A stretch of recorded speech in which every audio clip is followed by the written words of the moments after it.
نماز میں وضو ٹوٹ جائے تو کیا کریں؟ امان صاحب انڈیا سے پوچھتے ہیں اگر نماز کے دوران وضو ٹوٹ جائے تو اس حالت میں کیا کیا جائے؟ کیا اسی وقت نماز توڑ دیں یا پوری کر کے ختم کریں؟ اگر جماعت میں شریک ہوں تو کیا کریں؟ دیکھیے، نماز کے دوران اگر کسی کا وضو ٹوٹ جائے ہوا خارج ہونے سے یا پیشاب کا قطرہ نکلنے سے، تو اس کے لیے جائز ہے، چاہے امام ہو یا مقتدی ہو یا اکیلے نماز پڑھ رہا ہو، اس کے لیے جائز ہے کہ فوراً اسی وقت جائے، بغیر توقف کے ٹھہرے، یعنی ٹھہرے بغیر جائے، کسی سے بات چیت نہ کرے اور وضو کرے، مکمل وضو کرے، اور پھر اسی طرح واپس آئے، جہاں کھڑا تھا نماز جہاں سے چھوڑی تھی وہیں سے شروع کر دے۔ یہ جائز ہے امام کے لیے بھی اور مقتدی کے لیے بھی،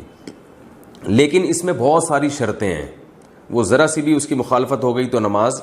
کیونکہ اس بارے میں جو حدیث ہے کہ جس سے علماء نے استدلال کیا ہے کہ جس کی نماز ٹوٹ جائے تو اس کو چاہیے کہ اسی پر بنا کر لے، یہ حدیث خلاف قیاس ہے، اور خلاف قیاس میں یہ ہوتا ہے کہ پھر وہ تمام شرطوں کی رعایت کرنی پڑتی ہے، اور وہ عام طور پہ شرطوں کی لوگ رعایت کرتے نہیں ہیں، اور جمہور کا یہی مذہب ہے کہ نماز اس کو دوبارہ پڑھنی پڑے گی۔ صرف فقہ حنفی میں اس کی اجازت ہے کہ آپ وہیں سے نماز آگے شروع کر سکتے ہیں اس حدیث کی وجہ سے۔ تو اگرچہ یہ حدیث سند کے لحاظ سے ضعیف ہے مگر بہت زیادہ ضعیف نہیں ہے، مگر امام حنیفہ نے کا ایک جو اصول ہے وہ یہ کہ وہ ضعیف حدیث کو بھی قیاس پہ ترجیح دیتے ہیں۔ تو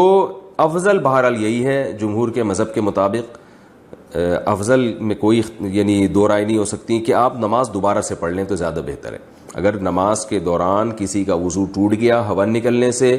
یا پیشاب وغیرہ کا قطرہ نکلنے سے،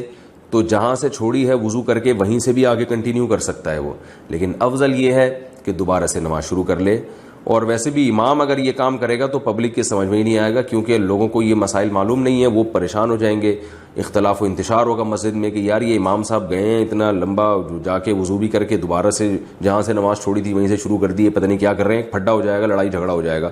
میں نے ایک جگہ نماز پڑھائی، میں چونکہ مسافر تھا تو میں نے 2 رکعت کے بعد سلام پھیر دیا، پیچھے پبلک میں ایک انتشار کھڑا ہو گیا،